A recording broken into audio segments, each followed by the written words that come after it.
Hello, lorelings!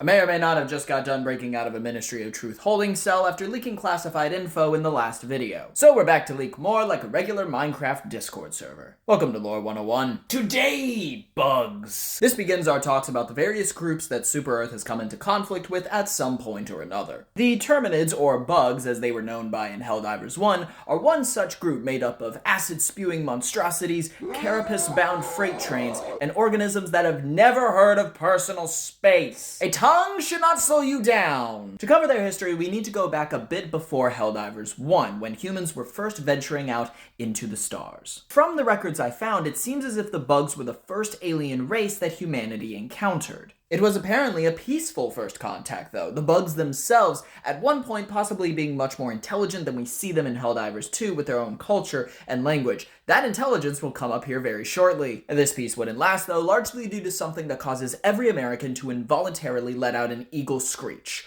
Oil. See, when Terminid bodies decompose, they secrete a substance known as element 710, which, as fate would have it, is very similar to oil. And what's a perfect way to generate more decomposing bodies? War! It never changes. So enter Helldivers 1, where the Helldivers were mobilized to fight in an interplanetary war with the bugs and two factions we haven't covered yet. And after about 40 years of that conflict, the humans came out on top, marking the end of Helldivers 1 and the beginning of what was called the Great Democratization. This was a period of time in between Helldivers 1 and 2 where the Helldivers were dismissed and humanity once again spread out their influence amongst the planets. However, to do this, they needed a lot more of that sweet, sweet freedom juice, I mean oil. Thankfully, they didn't completely eradicate the bugs, so they had a group of scientists develop a way to keep the bugs contained so they could farm their bodies. In reality, they could have just hired a couple Minecraft players and probably gotten better results. That's 2 Minecraft jokes in one video. If I do a third one, do I get a cookie? However, the farms weren't enough for Super Earth. If my information is to be believed, genetic experiments were also performed on the bugs to make them produce more oil.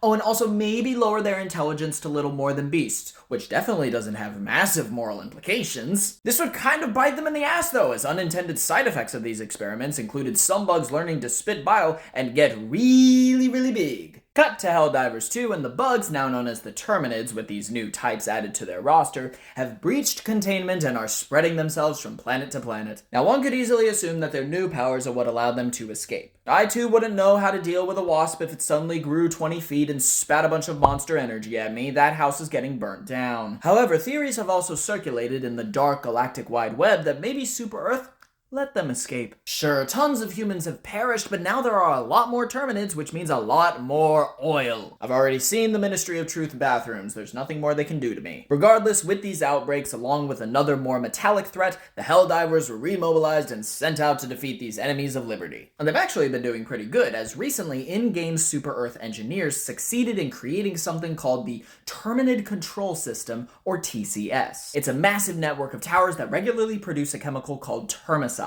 which according to Super Earth scientists is lethal to Terminids without harming humans. With the help of the Helldiver core, the first installation of the TCS was successfully deployed in the Umlaut sector, bringing another victory for managed democracy. However, interesting to note that soon after the deployment of termicide, sightings of previously unknown flying bugs began to crop up, almost as if the termicide were getting rid of some bugs but mutating others. And Super Earth definitely doesn't have a good track record of mutating these things. Also doesn't help that Super Earth denied these flying bug sightings until there were too many to sweep under the rug and punishes anyone who makes the termicide connection. Liberty at its finest! And that brings us largely to the present moment where the bugs are being held back pretty decently. It is worth noting though that there seems to be one variant of bug that seems to be absent from the Terminid lineup. Those being the Hive Lords, aka the big-ass worms from Lethal Company and Dune 2. Forget Year of the Dragon, we might be in Year of the Worm. But yeah, these colossal beasts were often found in Helldivers 1, burrowing holes in their respective planets. And recently, several Terminid-controlled planets in Helldivers 2 started undergoing